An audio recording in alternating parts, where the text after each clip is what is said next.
Assalamualaikum warahmatullahi wabarakatuh. Apa kabar Ananda yang solih dan solihah? Semoga kita semua selalu diberi kesehatan ya. Dan tentunya masih semangat walau belajar dari rumah. Baiklah, pada hari ini kita akan memasuki tema 3, subtema 3, Ayo Cintai Lingkungan Pembelajaran 2.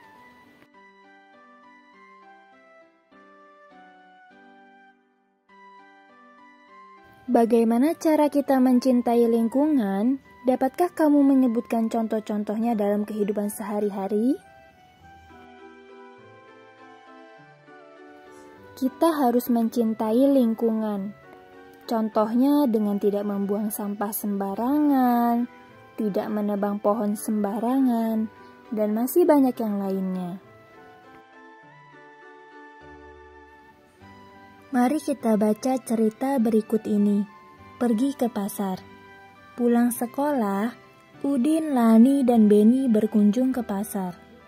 Beni ingin membeli sapu ijuk titipan ibunya. Hari itu pasar terlihat ramai. Mereka masuk ke bagian dalam dan mencari penjual sapu ijuk. Tak berapa lama, Udin menutup hidungnya. Ia tak kuat menahan bau menusuk yang datang dari sampah yang berantakan di pasar. Lani dan Beni juga ikut menutup hidung. Untungnya, penjual ijuk segera terlihat. Mereka segera mendatangi dan membeli sapu ijuk. "Beni, ayo kita segera pergi dari sini. Aku sudah tidak tahan dengan baunya," bisik Udin. "Ya Udin, ayo kita pergi." "Mengapa baunya seperti ini teman-teman?" tanya Lani. "Sepertinya keadaan ini karena banyak sekali sampah yang tidak dibuang di tempatnya, sehingga baunya busuk.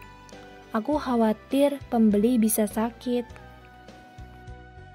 "Wah, kalau seperti ini terus, bisa-bisa nanti terjadi banjir karena aliran air tidak lancar," keluh Udin.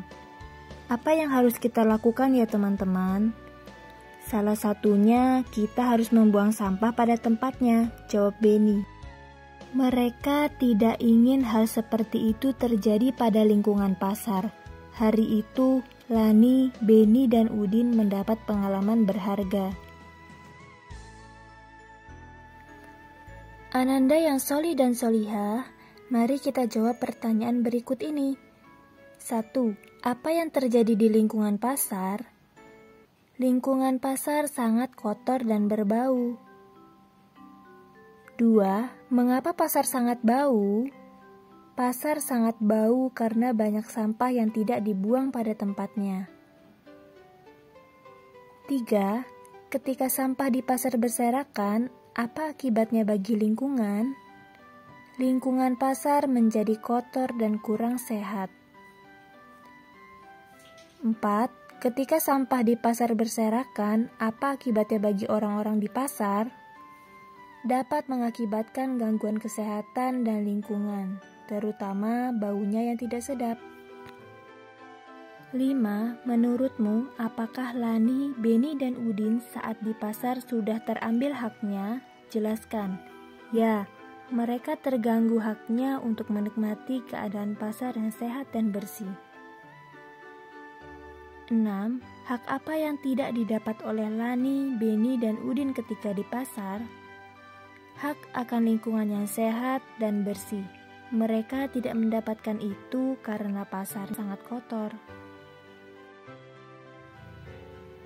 7. Menurutmu, apakah orang-orang yang membuang sampah sembarangan sudah mengambil hak orang lain? Jelaskan.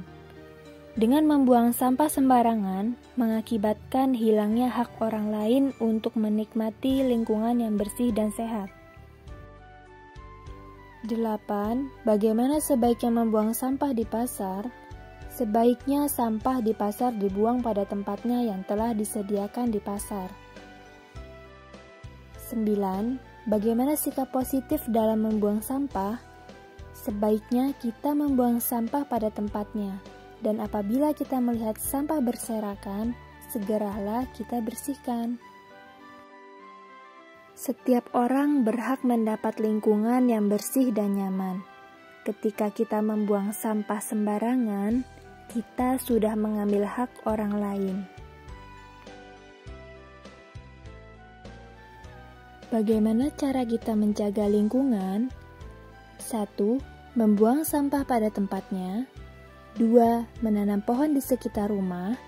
3. Membersihkan halaman rumah setiap hari. 4. Membersihkan bak mandi seminggu 2 kali. Ananda yang solih dan solihah, kalian juga bisa mengapresiasi bagaimana kepedulian kalian terhadap lingkungan dengan bentuk karya seni.